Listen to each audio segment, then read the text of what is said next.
이 세상에는 참 각양각색의 다양한 사람들이 어우러져서 살아가고 있죠. 그런 사람들을 여러 가지로 분류할 수 있겠습니다만, 오늘은 추수감사절이기에 감사라고 하는 카테고리로 분류를 한번 해보겠습니다. 그러면 세 부류가 있더라고요. 첫 번째는 감사하지 않는 사람이 있어요. 얼마 전에 어떤 사람이 개하고 같이 산책을 하다가 등산을 하다가 아마 낙상 사고를 당한 것 같아요. 그래서 돌아가셨는데, 거기가 이제 외진 곳이다 보니까 쉽게 발견이 안 됐겠죠. 그래서 10주 만에 발견이 됐는데, 그 함께 갔던 강아지가 그 곁을 지키고 있었더라고 해요. 그래서 그 강아지가 강아지라고 하긴 좀 그러네요. 14살이나 됐다고 하는데 그 개가 구조가 된 일이 있습니다. 그냥 거기서 도망갔을 수도 있잖아요. 그런데 그 자리를 지켰던 거, 이런 걸 보면서 가끔 짐승들이 사람보다 낫구나, 이런 생각을 해보게 됩니다. 아마도 감사를 하지 않는 사람은 짐승보다 나을 게 없는 사람이라고 생각이 됩니다. 두 번째로는 감사할 조건이 있을 때만 감사하는 사람이 있어요. 당연히 감사할 일이 있으면 우리는 감사하죠. 감사합니다, 고맙습니다, 자연스럽게 하게 되겠죠. 대부분의 사람들이 아마 여기에 해당이 될 것입니다. 저를 포함해서요.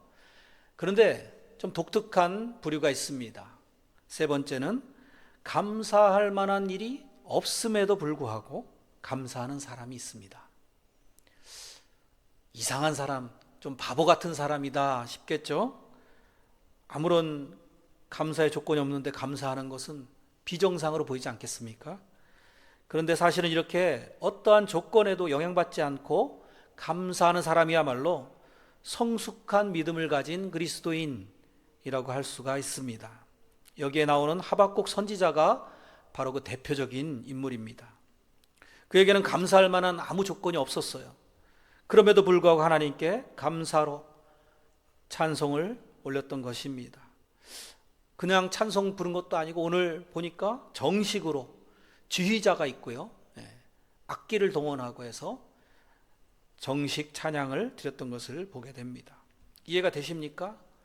저를 포함해서 우리 대부분은 아마도 이러한 믿음의 수준에 아직 도달하지 못했을 것입니다. 그래서 이런 모습을 대하게 되면 좀 이질감을 느끼게 되고 또 도전도 받게 됩니다. 그런데 어떻게 이것이 가능했는지 우리 하박국 선지자의 이 성숙한 믿음을 살펴보시면서 오늘 함께 도전받고 또 우리도 결단하는 그런 은혜가 있기를 원합니다. 오늘 읽은 이 본문이 포함된 하박국서 3장 전체를 보면 이 전체가 다 하박국 선지자의 기도문이에요. 네 부분으로 나눌 수가 있는데요. 처음은 이렇게 시작합니다. 1절에 시기 온옷에 맞춘 선지자 하박국의 기도라, 이렇게 시작을 해요. 시기 온옷이 뭔가에 대해서는 정확하게는 알려져 있지 않지만 일종의 악기 이름일 수도 있고 또는 악상 기호일 수도 있다라고 봅니다. 그리고 제일 마지막 구절은 19절이죠. 19절 후반에 보면 이 노래는 지휘하는 사람을 위하여 내 수금에 맞춘 것이니라. 이 말씀과 이 1절 말씀과 연결해서 추측을 해보자면 이 3장 전체는 기도문이면서 또 시편과 같은 찬양이구나 하는 것을 알 수 있습니다. 하박국 선지자는 뭐라 기도하고 있는지 보겠습니다. 2절, 여호와여 내가 주께 대한 소문을 듣고 놀랐나이다. 여호와여 주는 주의 일을 이 수년 내에 부응하게 하옵소서. 이 수년 내에 나타내시옵소서. 진노 중에라도 긍휼을 잊지 마옵소서. 먼저 여호와여 이렇게 하나님의 이름을 부르는 게 기도에선 당연히 제일 처음에 해야 될 일이죠. 그리고 나서 내가 주님께 대한 소문을 듣고 놀랐습니다, 이렇게 고백하고 있어요. 그러면서 주님의 일을 이 수년 내에 부응하게 하옵소서, 나타내시옵소서 간구하고 있습니다. 이 첫 번째 부분은 기도 중에서 간구라고 볼 수 있겠습니다. 예. 그래서 어떤 간구를 하고 있어요? 부흥케 하옵소서. 부흥이라는 단어가 가장 눈에 띄죠? 예. 다들 너무나 좋아하는 단어입니다. 그래서 기도원에서 보면은 현수막에 이 구절을 아주 큼지막하게 써서 붙여놓은 거 저도 전에 본 적이 있습니다. 그런데 사실 이 구절의 문맥상 의미를 보면 수년 내에 심판을 내리시라는 뜻입니다. 하나님의 뜻대로 모든 계획하신 대로 이루어지이다, 이런 내용이에요. 그러니까 우리가 생각하는 무슨 교회의 부흥이라든지 성장이라든지 또 내 내면의 믿음의 성장, 부흥, 그리고 또 사업의 형통, 이런 성구로는 사실 맞지 않는 구절이에요. 차라리 이 구절은 수년 내에 망하게 해 주시옵소서, 이런 간구라고 볼 수 있습니다. 그의 현재 상황은 이렇게 매우 참 암울했습니다. 자기 조국이 이제 하나님의 심판을 임박한 진노를 맞이해야 되는 상황에 있었습니다. 당시에 국제 정세가 강대국이었던 이 아수르 있잖아요. 북이스라엘을 멸망케 했던 아수르가 또 멸망했고, 주변에 강국이던 애굽도 쇠락하고, 신흥 세력인 바벨론이 강국으로 국제 무대에 등장했던 시기입니다. 그 바벨론이 이제 남유다를 침공하겠다고 하는 이 소문이 하박국의 귀에 들리게 되었던 것입니다. 그러니까 머지않아 이제 그들의 침공을 받게 되면 너무나 고통스러울 것이고 너무나 참 암울하고 두려운 상황이 펼쳐질 것인데 걱정이 많이 되었을 것입니다. 그러면서 선지자로서 이해가 되지 않는 부분이, 왜 하나님께서 이스라엘을 멸망시키는가? 물론 죄를 지었으니까 하나님 심판하신다라고 볼 수 있죠. 그런데 그렇다고 해서 자기들보다 더 악한 저 죄인들, 바벨론 국가를 사용하셔서 우리를 치시는가? 여기에 대해서 굉장히 딜레마가 오고 고민을 했던 것을 보게 됩니다. 그것이 이제 하박국서 1장의 초반부의 주 내용이에요. 하지만 그는 오늘 이제 성숙한 기도로서 이 3장에서 그 의문점들을 다 뒤로 하고 그래도 하나님 앞에 믿음의 반응을 나타내고 있습니다. 오늘 기도에서 이스라엘을 구원해 달라고 하지 않고 있어요. 그러니까 수년 내에 부흥케 하옵소서, 주의 일을 나타내옵소서 하는 것은 사실은 이스라엘을 이제 채찍질을 가하시고, 그래서 깨닫게 하시고 이 백성들이 하나님 앞에 다시 회개할 수 있도록 하는 그러한 간구였어요. 그러니까 잘 먹고 잘 살게 해달라는 식의 간구가 전혀 아니었던 것을 보게 됩니다. 그는 하나님이 어떤 분이신가를 깊이 깨달았던 것입니다. 하나님께서는 이 일을 계획하시고 그 계획하신 대로 반드시 성취하시는 분이시다라는 것을 알았고, 그리고 약속하신 것은 변함이 없으신 신실하신 분이시다라는 것도 알았기 때문에 하나님이 이렇게 작정하신 대로 오히려 자기는 그대로 이루어지이다라고 기도하는 것이 자기가 해야 할 도리인 것을 깨달았던 것입니다. 그래서 이기적으로 기도하지 않았어요. 자기 육신의 만족을 채우기 위한 간구나 또는 자기 조국을 위한 편향된 기도를 하지 않았습니다. 오직 하나님의 역사가 그대로 이루어지기만을 기도했습니다. 감히 하나님의 계획을 바꾸시도록 종용하는 그러한 교만한 기도가 아니었던 것입니다. 신약에서 하나님의 나라와 하나님의 뜻이 하늘에서 이루어진 것 같이 땅에서도 이루어지기를 바랍니다 라고 예수님께서 기도하라고 가르쳐 주신 그 기도와 일맥상통한다고 볼 수 있습니다. 비록 자기 자신은 고난을 당할지라도 손해를 볼지라도 평화가 아니라 안락한 삶이 아니라 할지라도 하나님의 뜻이라면 그 뜻대로 이루어지기를 간구하는 이러한 모습이야말로 믿음의 성숙한 사람의 태도라고 볼 수 있는 것입니다. 이번 주 한 주간 여러분 살아오시면서 우리 믿는 사람들은 당연히 기도하며 사셨죠? 그런데 그 기도 가운데 과연 이러한 부분이 있었는가? 자신의 기도 내용들을 한번 돌아보시기 바랍니다. 그저 내 행복과 안위만을 위해서 부르짖지는 않았는가?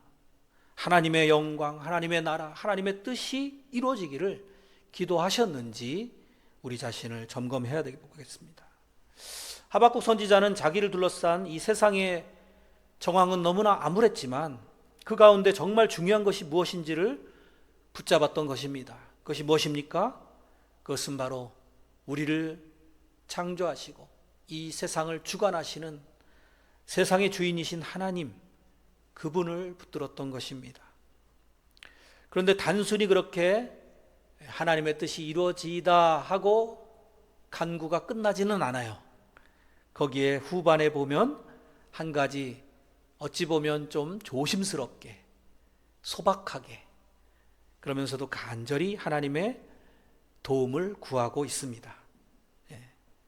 제가 느끼기에는 굉장히 부드럽게 그리고 속삭이듯이 하지 않았나 이런 느낌을 받습니다.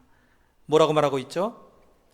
2절 후반부에 진노 중에라도 잊지 말아 주십시오. 뭘 잊지 말아 달라고 기도하고 있죠? 하나님의 긍휼을 잊지 말아 주십시오. 이렇게 기도하고 있는 겁니다. 하나님, 하나님의 뜻이 이루어지기를 원합니다. 그런데 긍휼은 잊지 말아 주십시오. 만약에 하나님의 긍휼이 없다라고 하면은 이 백성은 이제 아무 소망이 없는 거예요. 그야말로 그냥 죄의 대가로 심판받아 멸망당하고 그 이름조차 지워져 버리는 그러한 상황이 오고 말 것입니다. 그래서 하나님의 긍휼하심을 구하는, 정말 이 기도 너무나 겸손하면서도 우리가 어떻게 기도해야 되는지를 가르쳐 주는 것 같지 않습니까? 하나님의 속성에 기대는데요, 하나님의 속성은 심판의 하나님, 공의의 하나님이라는 속성이 있죠. 하지만 거기에 또 정반대되는 자비의 하나님, 용서의 하나님, 은혜의 하나님이라는 이 속성이 있지 않습니까? 거기에 기대서 진노 중에라도 긍휼을 잊지 말아 주십시오 간구하고 있는 것입니다. 이렇게 하나님을 우리가 안다는 것은 기도할 때도 너무나 큰 도움이 되는 것입니다. 어떻게 기도하면 하나님께 제대로 연락되는 기도가 될 수 있는지, 이런 걸 우리 하박국의 기도에서 배워야 됩니다. 하박국 선지자는 자기의 공로를 내세우지 않았습니다. 나의 착한 행실, 이전에 내가 했던 하나님 앞에 헌신과 봉사, 이런 것들을 알아달라고 기도하는 게 아니었어요. 오직 하나님의 자비와 긍휼하심, 사랑, 그것을 놓지 말아 주십시오. 그 은혜를 베풀어 주시고 우리를 불쌍히 여겨 주시옵소서. 이것을 바꿔 말하면 우리는 하나님 앞에 내세울 게 아무것도 없는 존재들입니다. 자랑할 게 아무것도 없어요. 우리는 다들 죄인입니다 라는 겸손한 고백인 것이죠. 용서해 주실 수 있는 분은 오직 하나님 한 분뿐이시라는 고백이 담긴 기도입니다. 그래서 이러한 하박국의 간구는 나중에 어떻게 되었겠습니까? 응답이 되었죠. 바벨론의 포로로 잡혀갔다가도 그들은 70년 만에 다시 고국으로 돌아오고 회복이 되어지는 이런 놀라운 일이 발생을 합니다. 그런데 그 악했던 바벨론, 어떻게 저 악한 우리보다 더 나쁜 자들이 잘 되고 형통하고 그들을 통해서 우리는 심판을 당하는가, 참 이 고민하고 딜레마 속에 빠졌던 하박국의 그 의문점은 그 70년 후에 또 더 긴 역사 가운데서 해소가 되어집니다. 본인이 직접 그것을 목격하지는 못했지만 믿음으로 자기는 그것을 알았고 의지했고 나아갔을 때 결국 바벨론은 어떻게 됐습니까? 멸망을 당했어요. 이스라엘은 존속했지만 바벨론은 멸망당하고 많은 이러한 역사 가운데서 정말 하박국의 그 선지자의 겸손한 기도가 응답받아 열매를 맺었다라고 저는 믿습니다. 우리도 이러한 기도를 합시다. 하나님의 속성을 의지해서 거기에 기대어서 겸손히 무릎으로 나아갈 수 있는 그러한 저와 여러분이 다 되시기를 축복합니다. 두 번째 이 기도에서 찾아볼 수 있는 요소는 찬양입니다. 3절부터 15절까지인데요. 찬양을 하되 구체적으로 하나님의 어떤 부분을 찬양하는지가 담겨야겠죠. 그래서 어찌 보면 이 하나님을 찬양한다라는 것은 하나님이 어떠한 속성을 가지고 계시는지, 하나님이 어떠한 일을 하셨는지 이런 것들을 고백하면서 찬양을 해야 되는 겁니다. 그래서 여기서는 바로 하나님께서 하셨던 일들, 그것을 이렇게 나열하면서 그것을 바탕으로 찬양을 드리고 있습니다. 가장 기억에 남을 만한 역사적인 사건은 출애굽 사건이겠죠. 그래서 하박국 선지자는 하나님께서 어떻게 그들을 해방시키셨는지, 어떻게 광야길을 인도하시고 약속의 땅에 정착하게 하셨는지 이런 것들을 다 되새기면서 그 역사를 가지고 하나님을 찬양하고 있어요. 3절부터 보시면은 하나님이 대만에서부터 오시며, 대만은 에돔 땅이에요. 거룩한 자가 바란산에서부터 오시는도다. 바란산은 출애굽 후에 이스라엘 백성이 통과했던 그런 장소입니다. 그의 영광이 하늘을 덮었고 그의 찬송이 세계에 가득하도다. 이렇게 하나님께서 그들을 인도하셨던 것을 추억하고 있습니다. 특히 하늘을 덮은 이 영광, 이것은 하나님이 그 구름 기둥으로 인도하시던 그런 모습이 연상이 되죠. 또 4절입니다. 그의 광명이 햇빛 같고 광선이 그의 손에서 나오니 그의 권능이 그 속에 감추어졌도다. 이런 모습들은 마치 시내산에서 하나님이 강림하실 때에 그런 현상들이 있었거든요. 막 불이 이렇게 타오르고 연기가 또 안개가 또 구름이 이렇게 자욱하고 거기서 빛이 막 이렇게 찬란한 그러한 모습들, 이게 출애굽기 19장에 나옵니다. 우레소리도 나고요. 또 출애굽기 34장에는 모세의 얼굴이 하나님의 영광을 반사해서 정말 이렇게 아주 찬란하게 빛나는 그런 장면도 나오죠. 그래서 모세의 얼굴을 사람들이 감히 쳐다볼 수가 없으니까 얼굴을 수건으로 이렇게 가리는 장면, 그런 것들도 여기서 엿볼 수가 있죠. 이렇게 하나님께서 나타나실 때에 가장 큰 특징은 빛이라고 할 수 있습니다. 그게 복음의 공통된 고백이죠. 5절에 보시면은 역병이 그 앞에서 행하며 불덩이가 그의 발밑에서 나오는도다. 이 역병, 즉 전염병, 그리고 불덩이가 막 쏟아지고 이런 모습들은 특히 그 출애굽 당시의 10가지 재앙을 연상케 합니다. 그러니까 이 모든 것들은 그 하나님이 하셨던 일들을 다 이렇게 반영해서 찬양을 드리는 거예요. 6절부터 9절까지 읽어드리겠습니다. 그가 서신즉 땅이 진동하며 그가 보신즉 여러 나라가 전율하며 영원한 산이 무너지며 무궁한 작은 산이 엎드러지나니 그의 행하심이 예로부터 그러하시도다. 내가 본즉 구산의 장막이 환난을 당하고 미디안 땅의 휘장이 흔들리는도다. 여호와여 주께서 말을 타시며 구원의 병거를 모시오니 강들을 분이 여기심이니까, 강들을 노여워하심이니까, 바다를 향하여 성내심이니까, 주께서 활을 꺼내시고 화살을 바로 쏘셨나이다. 셀라. 주께서 강들로 땅을 쪼개셨나이다. 그야말로 만군의 여호와라는 호칭이 떠오르지 않습니까?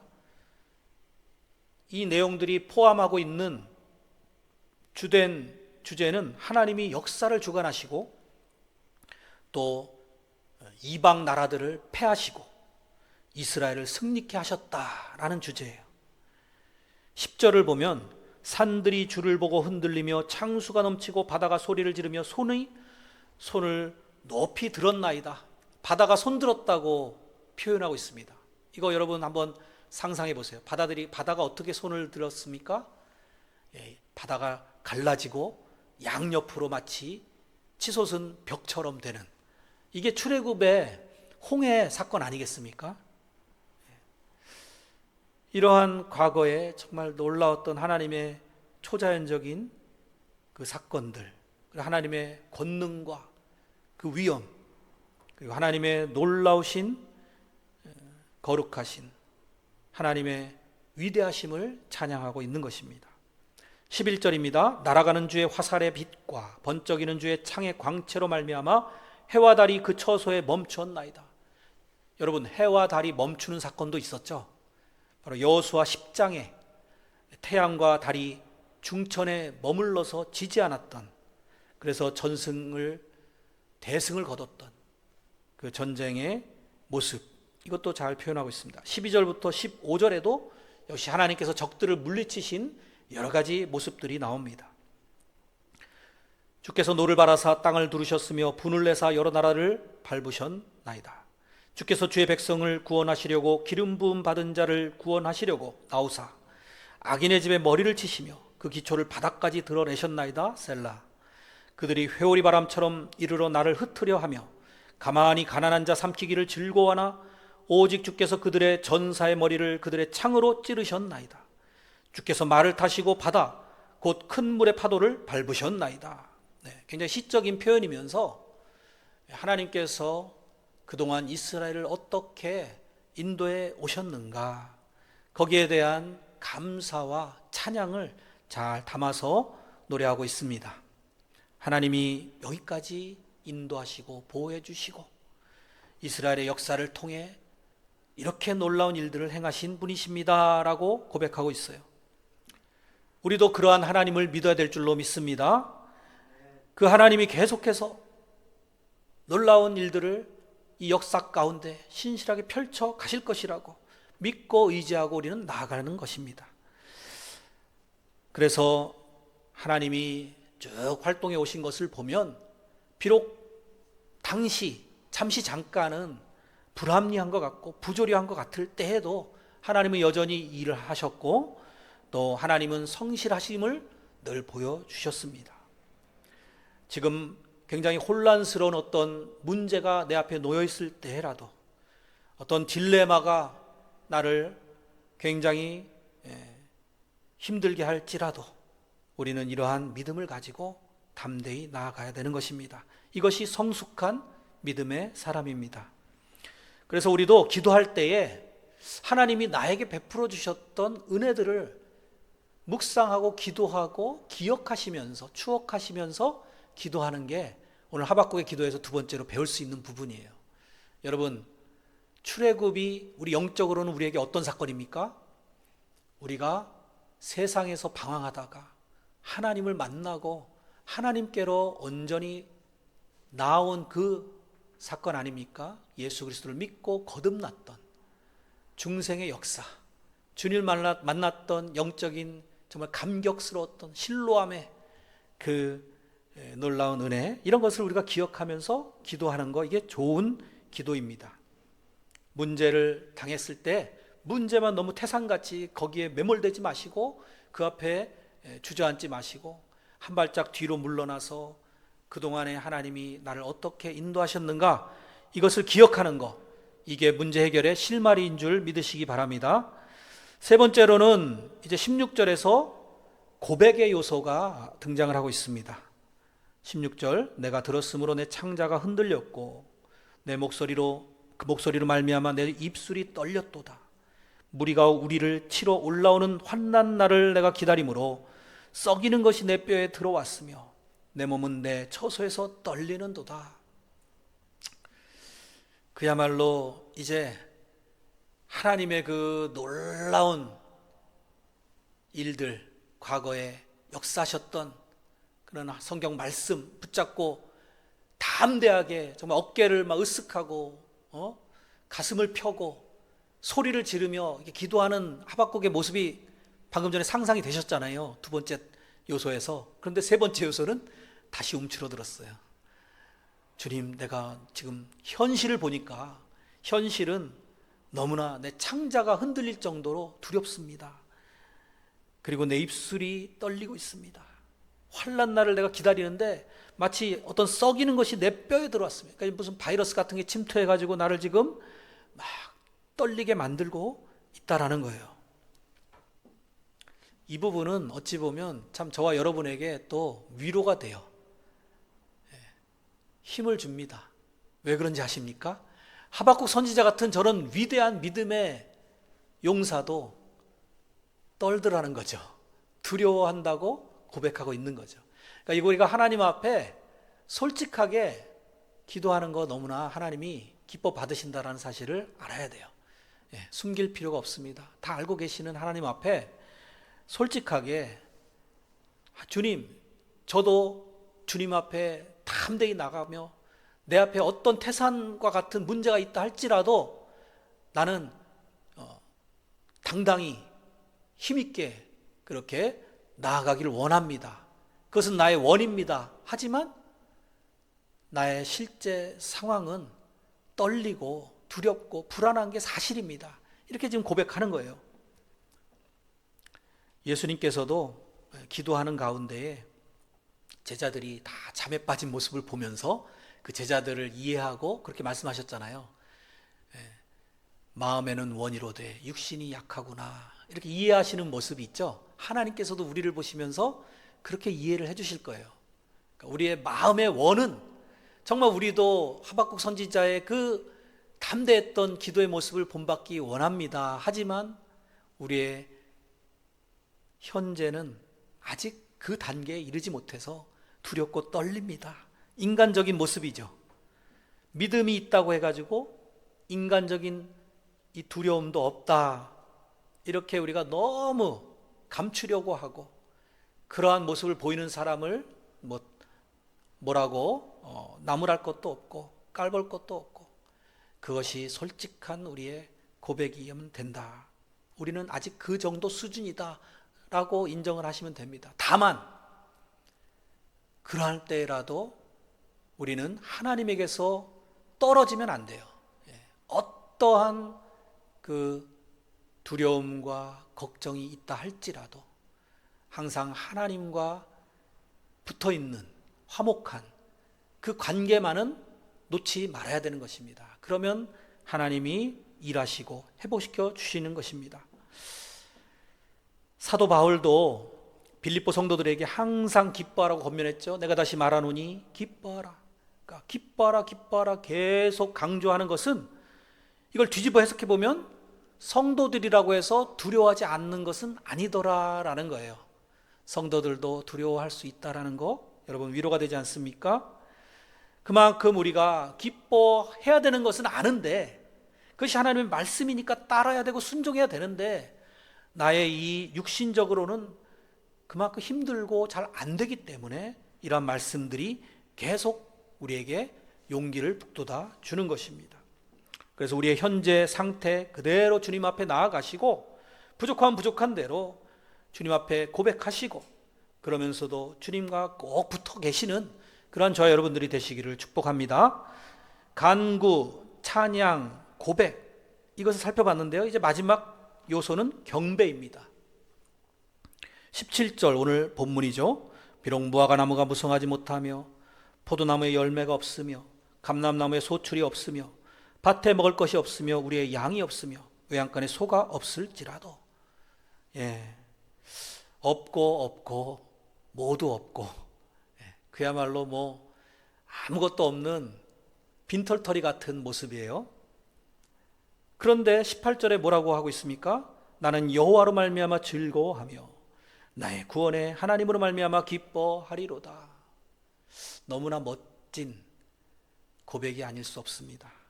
최고의 사랑 고백이라고 여겨집니다.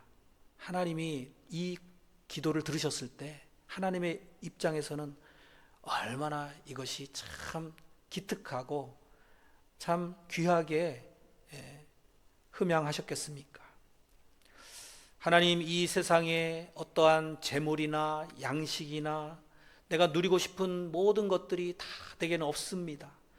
하지만 하나님 한 분만 계시면 저는 만족합니다. 이러한 고백. 사람을 보며 세상을 보땐 만족함이 없었네. 나의 하나님 그분을 보땐 나는 만족하겠네. 동남풍아 불어라, 그런 찬양 있잖아요. 김석균이라고 하는, 이제 지금은 목사님 되셨는데, 그분이 지은 찬송 중에도 나는 있어도 당신이 내게 없으면 나는 없습니다. 나는 없어도 당신만 계시면 나는 있습니다. 뭐 이런 아주 시적인 표현의 찬양도 있어요. 그렇게 하나님 한 분만으로 나는 만족하겠네 라는 이런 고백. 19절에 또 이렇게 이야기합니다. 주 여호와는 나의 힘이시라. 나의 발을 사슴과 같게 하사 나를 나의 높은 곳으로 다니게 하시리로다. 믿음의 고백입니다. 하나님을 깊이 신뢰하는 모습을 보여주고 있어요. 세상의 모든 삶이 무너질지라도, 최악의 상황이 다가온다 할지라도, 모든 게 다 사라질 때라도 하나님만은 놓지 않겠습니다. 하나님으로 나는 기뻐할 것입니다. 그러면 하나님께서는 나에게 힘이 되어 주시고 나의 발을 높은 곳으로 다니게 하실 것입니다. 그것이 비록 이 세상의 삶에서는 이루어지지 않을지라도 말이죠. 기독교인들이 어떻게 역사상 보면은 모두 다 승리의 삶을 살았습니까? 아니죠. 사도 바울도 목베임 당해서 순교당하지 않았습니까? 예수님도 십자가에서 돌아가시지 않았습니까? 그러니까 여기서 나를 나의 높은 곳으로 다니게 하시리로다는 궁극적으로 우리는 승리할 것이라는 고백이죠. 결국은 최후 심판의 때에 우리는 반드시 승리할 것이다. 이것을 생각하면서 현재의 고난을 통과하고 뛰어넘을 수 있는 것입니다. 오늘 우리도 이러한 고백을 해야 되겠습니다. 아무리 이 땅에서 환난을 겪고 있고 가진 것이 없다고 해도, 우리에게 큰 문제가 가로막혀 있다 할지라도, 가장 위대하신 하나님을 믿는 성도로서 하나님이 우리의 구원이 되어주신다라는 이 확신 가지고 나아가는 것입니다. 이 땅에서 비록 구원받지 못한다 할지라도, 고난을 당한다 할지라도 우리의 영생이 보장되어 있기 때문에, 영원히 약속되어 있기 때문에 우리는 아무 걱정이 없습니다. 사도 바울은 그래서 이 땅에 내가 더 머물러 있으면 하나님의 일을 더해서 좋고, 혹시 내가 죽는다 할지라도 하나님이 예비하신 곳으로 가서 영광을 누릴 것이기 때문에 그건 더 좋은 것이다 라고 이렇게 고백을 했지 않습니까? 이러한 믿음을 우리도 평소에 많이 묵상하고 생각을 하고 가지셔야 됩니다. 주 여호와는 나의 힘이시라. 하나님을 나의 힘으로, 나의 원동력으로 삼으시는 이러한 믿음의 성숙한 사람들이 다 되시기를 바랍니다. 다윗이 시편 18편에 그렇게 고백했습니다. 1절에 나의 힘이신 여호와여 내가 주를 사랑하나이다. 여호와는 나의 반석이시요 나의 요새시요 나를 건지시는 이시요 나의 하나님이시요 내가 그 안에 피할 나의 바위시요 나의 방패시요 나의 구원의 뿌리시요 나의 산성이시로다. 내가 찬송받으실 여호와께 아뢰리니 내 원수들에게서 구원을 얻으리로다. 이 당시에 이러한 찬양을 드린 다윗의 상황은 녹록지 않은 상황이었어요. 다윗도 항상 어렵고 힘든 고난의 상황에 있었지만 그 가운데서도 늘 찬송을 잃지 않았던 것을 보게 됩니다.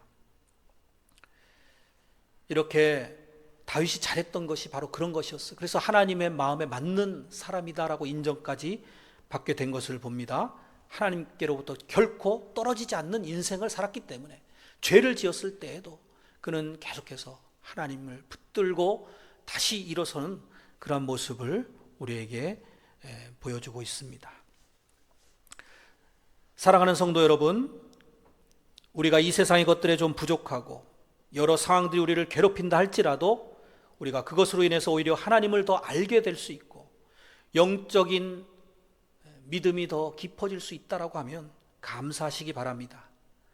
그러한 성숙한 믿음의 성도가 도달해야 되는 자리를 목표로 삼고 나아가시기를 바랍니다. 하박국 선지자도 환난 가운데 있었지만, 가진 것이 없는 인생이었지만 하나님이 그의 믿음 안에 확고하게 자리 잡고 있었기 때문에 남들이 하지 못했던 찬양을 드렸고 주님으로 인해 기쁘다고 하는 이러한 만족의 모습을 보여주었던 것입니다. 오늘 우리도 이런 차원 높은 신앙으로 나아가시기를 결단하시고 하나님을 기쁘시게 하는 저와 여러분들이 다 되시기를 주님의 이름으로 간절히 축원드립니다.